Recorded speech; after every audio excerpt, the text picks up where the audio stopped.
Desde hace varios días, uno de los temas más importantes sobre el tapete de la Argentina y de su futuro productivo es un anuncio que se hizo en el marco de la COP26, la conferencia sobre el clima de Glasgow, Escocia. Ahí el presidente se reunió con representantes de la firma Fortescue Future Industries, subsidiaria del grupo Fortescue, y anunció una inversión para producir hidrógeno verde en la Patagonia. Un proyecto que podría alcanzarse, dijo, hasta los 8.400 millones de dólares. Fue, digamos, dado el clima intenso de la política argentina, inmediatamente fue cuestionada. Pero, digamos, más allá de la política y de la puja política, es cierto que es un anuncio sorprendente, porque el hidrógeno verde puede ser el combustible del futuro, pero no hay mercado para él en el presente. El hidrógeno que hoy se produce, un commodity importante para el industrial, se produce en su totalidad con combustibles fósiles y se utiliza para usos convencionales. Entonces, bueno, en Agendar decidimos preguntar directamente a quienes estuvieron y están vinculados directamente con el proyecto. Acá está Marcelo Kloster, asesor del ministro Matías Culfas, a cargo de la unidad de proyectos estratégicos del ministerio, y le vamos a preguntar, ¿qué es el hidrógeno verde? ¿Qué es este proyecto? ¿Qué tal, Abel? ¿Cómo estás?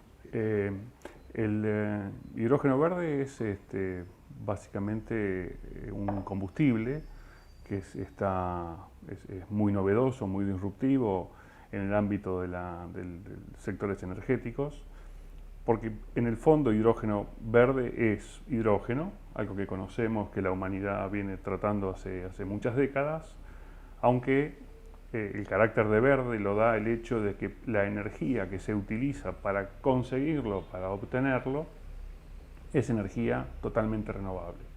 En los proyectos designados como proyectos de hidrógeno verde, todas las energías que intervienen en la producción y también las energías auxiliares tienen que ser energías de carácter renovable.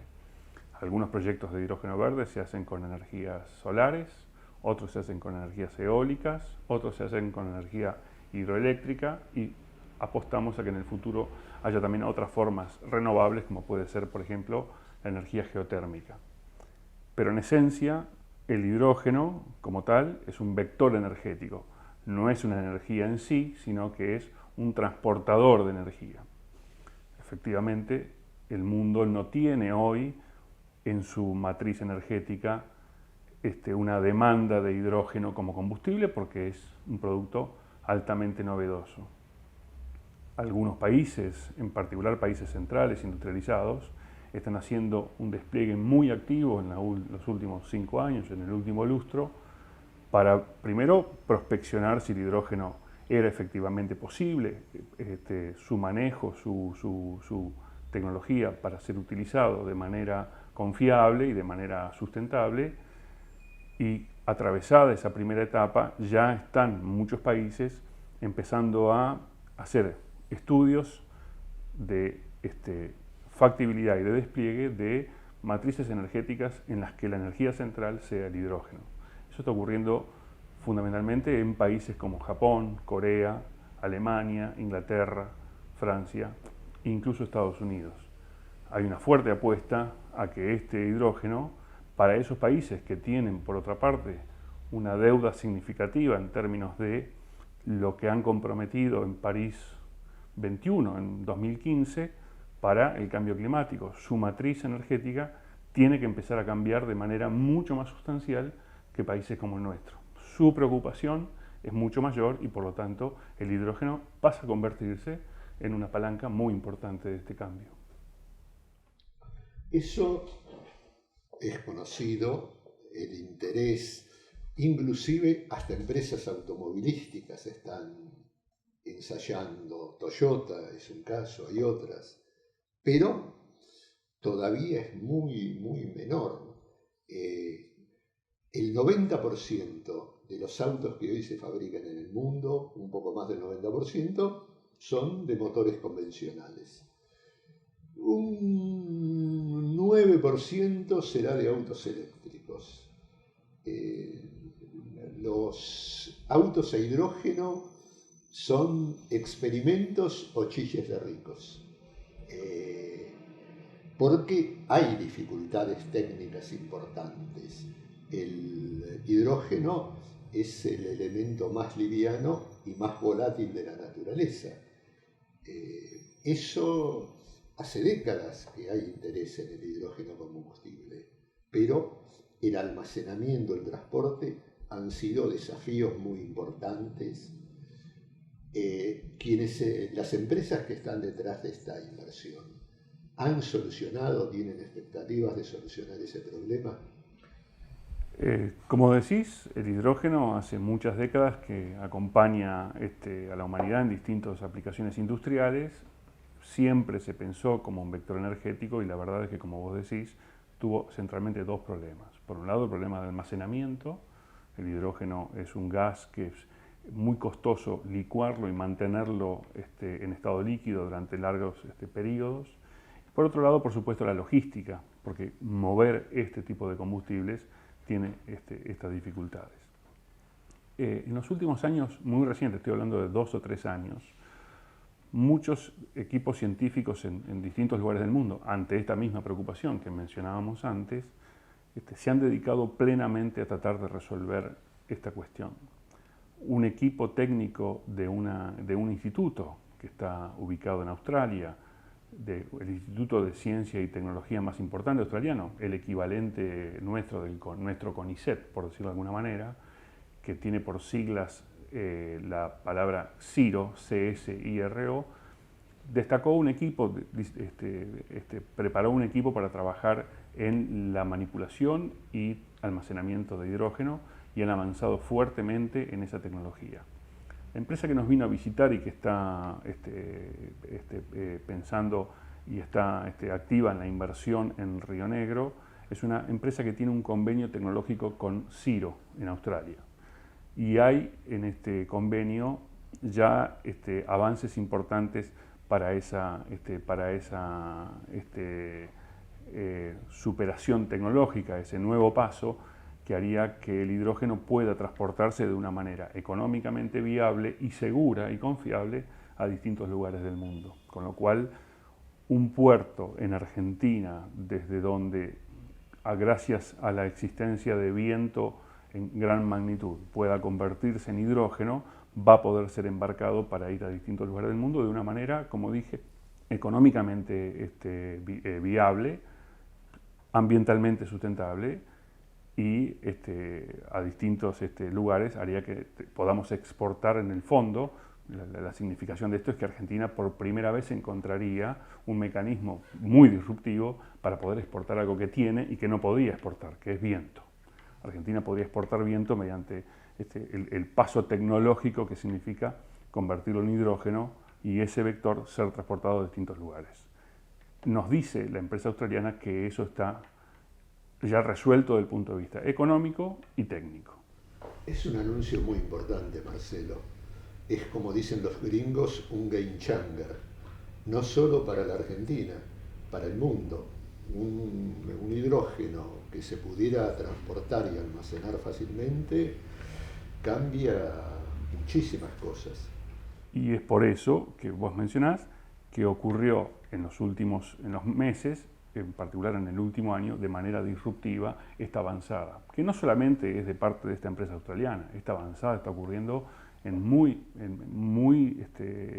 variados lugares en el mundo, en Asia, en Europa, en América del Norte, en distintos lugares. Todo el mundo del sector energético está buscando alternativas sustentables y potentes para un cambio radical en la matriz energética. Esto va a cambiar sobre todo muy rápidamente el transporte marítimo. Exactamente. Aún hoy, realmente hoy, desde hace mucho tiempo, el 95-98% del transporte de cargas se hace por mar. Exacto. Y el transporte marítimo es el gran consumidor de combustibles fósiles, el gran contaminador. De lo que nosotros venimos viendo, los dos vectores donde vemos que, las dos verticales donde vemos que esto va a tener mayor impacto, son, por un lado, la industrial. Países como Alemania, Holanda, Inglaterra y Reino Unido están revisando cómo podría hacerse para crear una nueva estructura de transmisión, muy al estilo de lo que podríamos hoy pensar como gasoductos y una red de gas urbana, domiciliaria, industrial, pensada pero paralelamente y aparte, estrictamente para hidrógeno. Es decir, una planta donde se concentre hidrógeno y una red de distribución para sectores industriales en principio, porque la principal demanda es el cambio de la matriz industrial, que es la que más contamina. Y el segundo vector es el vector transporte, y no precisamente en lo que mencionabas hace unos instantes respecto de los automóviles. Quizá te diría que automóviles urbanos de pasajeros, la electromovilidad está ocupando ese lugar y lo va a ocupar por un tiempo. Efectivamente, como dijiste, hay marcas como Hyundai o como Toyota que tienen autos a hidrógeno en un estado tecnológico de maduración intermedia, no totalmente avanzada. Pero son autos que funcionan perfectamente. Los lugares en transporte donde más se ve la posibilidad de aplicación del hidrógeno son todos los transportes pesados, todos. Eso va desde lo marino, barcos movilizados a hidrógeno, los trenes, sistemas ferroviarios impulsados a hidrógeno y camiones de carga pesada. Y esto no es alguna expectativa, estos son hechos que ya están ocurriendo. Alstom tiene un tren que funciona a hidrógeno de pasajeros en Alemania. En Holanda y Alemania, cruza la frontera. Hay una empresa australiana que está trabajando en plantas de poder, en motores a hidrógeno para todo el sistema de transporte de mineral de hierro que va entre Australia y el sur de China. Australia, gran proveedor de mineral de hierro en China. Y así puedo continuar con ejemplos reales, con ejemplos que tienen ya su prototipo y sus modelos que están operando y una fuerte demanda. Además del anuncio que nos hizo Fortescue en principio de noviembre en Inglaterra, ocurrió algo muy interesante, que es que Fortescue también nos contó que firmaron un contrato a futuro, empieza a regir en 2025, de provisión de hidrógeno verde a una empresa de fabricación de equipo vial, de equipo de trabajo en canteras, tractores, maquinaria agrícola, que se fabrica en Inglaterra, JCB, también fabrican buses y todo lo que es el sistema de taxis londinense, que es muy típico, muy tradicional. Es una empresa que ya firmó un contrato con una demanda firme para la empresa Fortescue a partir de 2025. Es decir, ahí adelante ya está puesto la demanda firme por la cual Fortescue está fuertemente alentado, inducido a que su producción de hidrógeno sea tan pronto como sea posible. Ahora, la otra dificultad técnica que en las discusiones en Agendar surgió de inmediato. Está bien, nosotros aportamos el viento, pero el hidrógeno no lo extraeremos de la atmósfera. El hidrógeno se extrae del agua, con un proceso que consume energía. Pero, si bien en la Patagonia hay ríos importantes, la zona que han elegido, Punta Colorada, es especialmente árida. La fuente de agua cercana está ahí en la playa, pero eso implica desalinizar. ¿Está eso contemplado? ¿Dan los números para eso? La empresa está haciendo el análisis completo de toda la ingeniería de planta, lo que se llama balance of plant, ¿no? Balance de planta. Cómo son todos los sistemas auxiliares, cómo es la composición energética, cómo son los insumos que se van a necesitar. Están viendo varios escenarios. Nos han contado la mayoría de ellos, no con un carácter muy a fondo, porque la verdad que están en un proceso todavía de estudio de prefactibilidad. Hay dos posibilidades en ese punto. Una es desalinización del agua marina y otro es tomar agua dulce de algún curso de agua significativo. En ambos casos, por supuesto, esos tienen costos económicos, en el sentido de que desalinizar agua es un proceso económicamente caro, aunque ha ido abaratándose en la última década, producto de que los países árabes, en particular en la península arábiga, han ido buscando nuevas tecnologías y no es la desalinización de la década pasada. Estos son estos procesos más económicos, han aparecido nuevas tecnologías, nuevas membranas, etc. Y por otro lado, tenemos el caso del agua dulce. Ahí, en términos de volumen, podría ser tomar agua dulce de un río como el Río Negro. Ahora bien, es un río que está a una distancia significativa de los puntos que están pensados hoy como puntos productivos. Son 200 kilómetros. Ahí creemos que cualquiera de las dos alternativas nosotros la entendemos como viable. Por supuesto que tomar agua del Río Negro es un tema significativo, delicado.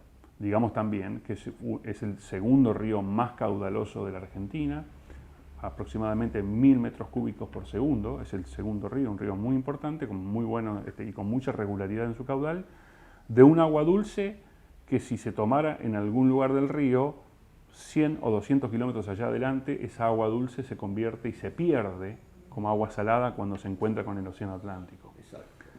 La otra reacción así emocional, pero van a sacar el agua, es una tontería, esa agua va al Atlántico. Esa agua va a terminar en el Atlántico, la que no se utilice, y la otra realidad también a decir es que para el caudal del Río Negro, una demanda posible para esta primera ingeniería, para este primer cálculo hecho sobre la planta, es un cálculo significativamente, digamos, el agua necesaria es realmente absolutamente menor frente al cálculo total. Digamos, el primer cálculo que se hizo sobre este tema es que la demanda de una planta como la que se está pensando en la escala patrón dentro de 10 años sería aproximadamente tomar entre 12 y 15 minutos de agua del Río Negro en un año. O sea, realmente tomar eso en términos de tomarlo a lo largo del tiempo es un caudal sensiblemente pequeño.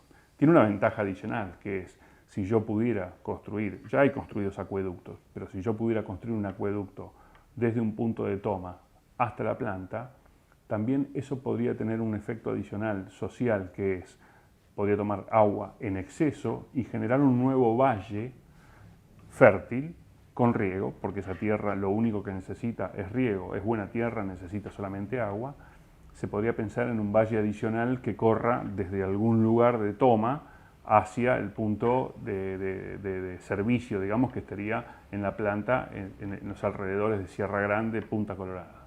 Así que ahí eso es una decisión que tiene que plantear la empresa y tiene que decidir la provincia, en un río que es un río compartido, porque ese río tiene límite también con la provincia de Buenos Aires, en la última parte del río.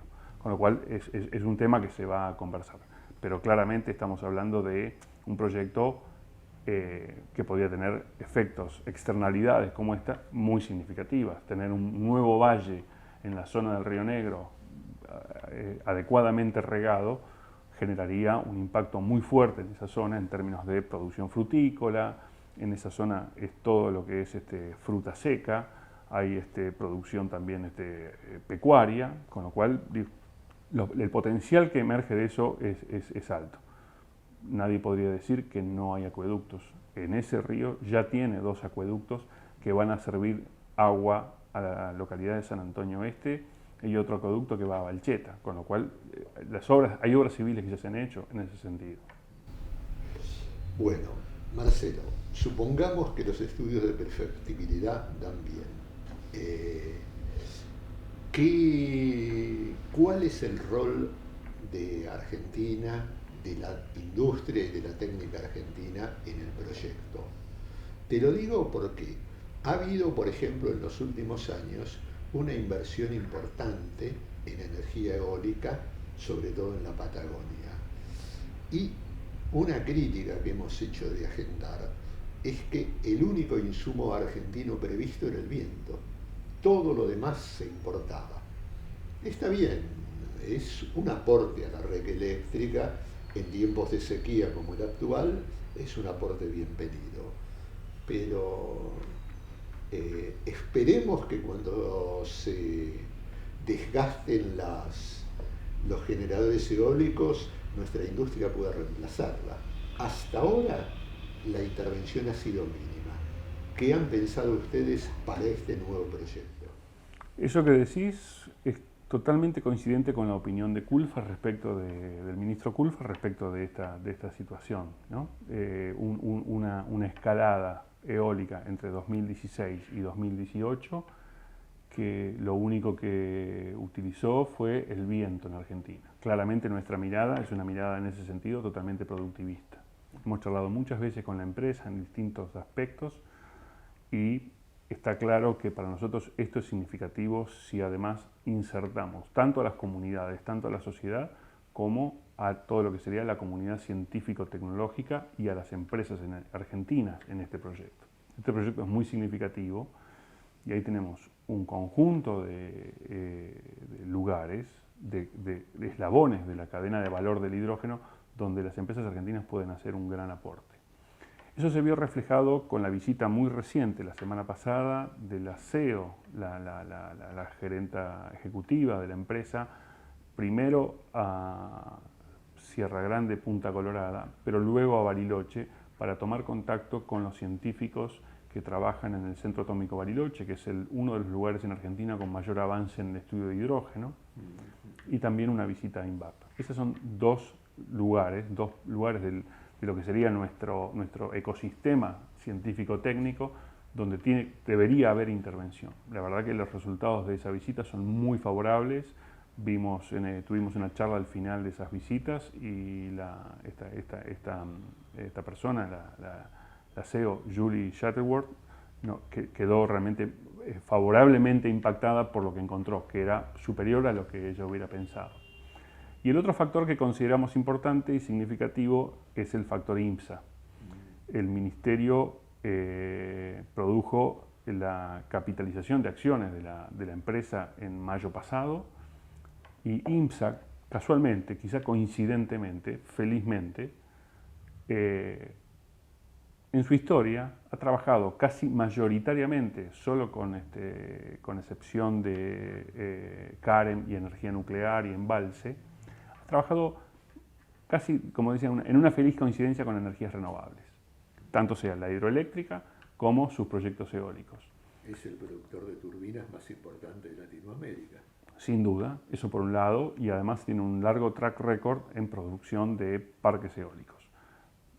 Hemos hablado con la empresa y estamos trabajando en conjunto para encontrar puntos de vinculación, de sinergia entre una empresa que en Argentina, la empresa Fortescue, no tiene más que ejecutivos y un plantel administrativo y que va a necesitar brazos operativos para llevar adelante este proyecto, que es un proyecto de una magnitud muy significativa, con lo cual estamos trabajando desde el Ministerio para que la empresa ahora estatal, bajo el control del Ministerio de Desarrollo Productivo, sea parte de esta vinculación, lo cual es una noticia que creo que es muy importante. El primer hito de ese acompañamiento es que la empresa Fortescue ya adjudicó el estudio de vientos que se va a hacer en algunos lugares de Río Negro significativos para la captura de energía.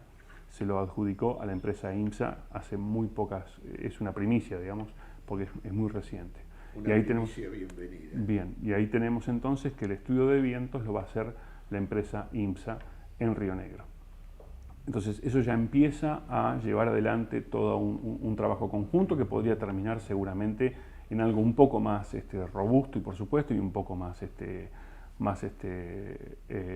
significativo, que podría ser un convenio marco, un trabajo a conjunto, por supuesto. La empresa Fortescue tiene en Australia también fabricantes. Es una empresa que en el último año ha estado explorando, identificando y seleccionando empresas a las que ha comprado para tener todas las capacidades que se requieren para grandes proyectos de infraestructura de producción de hidrógeno verde in-house. Es decir, son una empresa que prefiere, en lugar de contratos de provisión, prefiere ser dueña de las empresas. Entonces ha estado comprando distintas empresas. Nosotros estamos conversando con ellos para trabajar en que esto que empieza con un contrato de estudio eólico vaya tomando un poco más de fuerza. Después, por supuesto, el presidente, el ministro decidirán cuál es el rol de IMSA, cuál es el ofrecimiento de IMSA en este proyecto. Pero por supuesto que hay un montón de lugares donde, no solo IMSA, sino toda la cadena de valor, todo lo que va a ser infraestructura, las cubas electrolíticas en las que se produce la producción de hidrógeno, todo lo que serían los servicios auxiliares, las redes eléctricas. Hay un montón de lugares que tienen donde Argentina tiene experiencia y tiene un alto componente operativo. En ese sentido, la empresa Fortescue, tenemos que decirlo, ha sido absolutamente abierta, y lo dijo la mismísima CEO en una reunión con la sociedad de Sierra Grande que nos había ido a acompañar en Punta Colorada. Fortescue es una empresa que no va donde no es bienvenida, y entonces hace todo lo posible para hace un trabajo muy riguroso con las comunidades para encontrar puntos de anclaje. Entre otros, por ejemplo, la mano de obra, que no es nada menor. ¿Cuáles son los tiempos? Esa es la pregunta clave, digamos así, en este contexto de la Argentina. ¿Cuándo tenemos los resultados de los estudios de prefactibilidad, las decisiones? ¿Cuándo están previstas las inversiones iniciales? Bien, lo que nos anuncia la empresa es: empieza el estudio de vientos aproximadamente con el principio de 2022 y se extiende a lo largo de un año. El estudio de vientos en estos casos siempre tiene por lo menos un año, porque tenés que recorrer toda la estacionalidad que tiene el viento en ese sector. Y por otro lado, paralelamente al estudio de viento, que tenés que hacerlo, va a haber estudios de ingeniería que tienen que ver con la planta, con las redes eléctricas, con los accesos y con el puerto, que serían los elementos importantes. Es decir, el próximo año va a ser un año de ingeniería y de cálculos y de prefactibilidad. La empresa también nos dijo que en algún momento de junio, no está todavía claro, hay una reunión en Australia de todos los proyectos, una convergencia de todos los proyectos, para una selección del orden en que los proyectos van a ser ejecutados. Son 25 los que tiene la empresa en todo el mundo, con distintas posibilidades. El argentino es uno de los primeros 5. Estamos en ese sentido muy expectantes, que es un proyecto muy significativo. Pero lo cierto es que en junio se va a dar ese puntapié inicial. Se espera a la finalización del estudio de vientos y ahí empieza un proceso que es prácticamente, diríamos, un proceso de construcción. Ya ahí empieza la inversión. La empresa tiene el objetivo de estar produciendo hidrógeno verde para proveer a estos contratos que ya está firmando al principio de 2025. Es decir, todo 2023 y 2024 serían años de construcción de este proyecto, que por otro lado, hay que decirlo, es modular. Los 8.400 millones de dólares del anuncio de inversión son los que se requieren para su escala intermedia y que van a estar previstos para desembolsarse de acá a 2028. Esa es la escala media del proyecto. Estamos hablando de 4 gigawatts, 4.000 megawatts de potencia eólica transformados en 2.000 megawatts de potencia electrolítica, de potencia en cubas. Eso va a ocurrir a partir de 2023 y se va a ir, va a ir evolucionando. Como dije, de manera modular. Vos podés crear racimos de generación eólica y acompañarlos con producción electrolítica, y podés hacer esto sucesivamente. Eso es otra ventaja. Vos podés avanzar el proyecto sumando nueva generación y sumando nuevas cubas, y esto es, podemos decirlo de la siguiente manera, es infinitamente creciente. Este proyecto podría llegar a tanto como el viento de la Patagonia, el viento de esa región pueda dar. Bueno. ha sido claro, y quiero aprovechar la oportunidad para que nos cuentes desde adentro, digamos así, cómo ve el Ministerio su accionar. La gestión del Ministerio ha sido, digamos, condicionada por la realidad financiera del Estado argentino, pero además ha tenido algunas características especiales. Gran cantidad de reuniones en el interior, gran cantidad de mesas. ¿Cuál es el criterio? ¿Qué es lo que quiere hacer el Ministerio? Bueno, nosotros ha sido acotada por los problemas financieros que recibió. También digamos que ha sido acotada por la presencia de la pandemia. La pandemia tuvo a la gente en sus casas durante mucho tiempo y por lo tanto la producción industrial, la producción agropecuaria, los distintos sectores la han pasado realmente muy difícil y estamos saliendo de eso. Pero hemos trabajado mucho desde el Ministerio, desde que iniciamos la gestión, para trabajar afrontando la pandemia, al principio con planes que son de los cuales tenemos que decirlo, nos sentimos íntimamente orgullosos. ATP es uno de ellos, ha sido enorme el despliegue económico de apoyo a las empresas para que no caigan durante la pandemia. Y de ahí para adelante también en todo lo que es tecnología médica, trabajamos mucho durante la pandemia, un trabajo silencioso, pero fuimos actores importantes desde la producción de respiradores, pasando por la producción de equipamiento médico, lo que es la vestimenta que necesitaban nuestros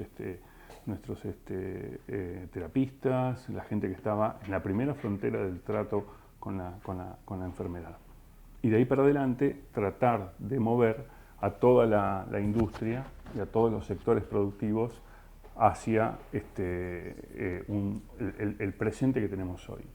Estamos con índices de desarrollo económico que ya están superando los de 2019 y están superando los de 2018.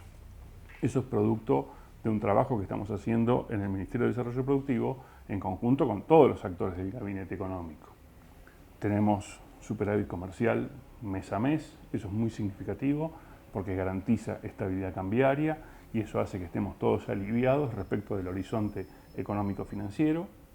Por supuesto, el Ministerio de Economía está trabajando en el acuerdo con el Fondo Monetario, que sería el último hito importante para la estabilización final de la economía, lo que el ministro Guzmán llama la tranquilización, la tranquilidad de la economía, pero nosotros estamos trabajando a pleno todo el tiempo con infinitas líneas de crédito, de financiamiento para sectores de toda naturaleza. No hay preferencias, no hay limitaciones. Desde, en particular, mi unidad, yo me trabajo en todo lo que son proyectos de largo plazo.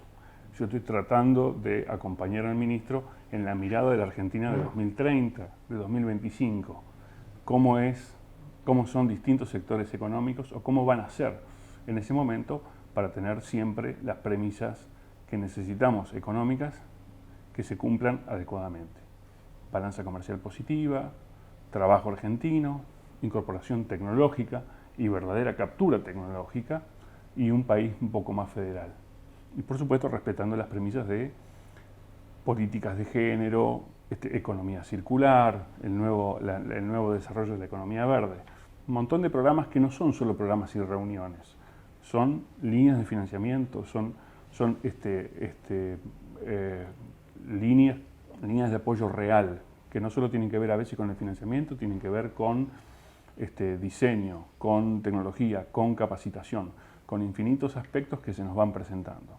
En ese sentido, tenemos que decir que nos sentimos íntimamente orgullosos en una situación muy difícil, en una situación muy delicada, nos sentimos orgullosos de que la industria argentina haya avanzado lo que pudo avanzar y que estemos en los niveles prepandemia y con una perspectiva de seguir creciendo de acá para adelante.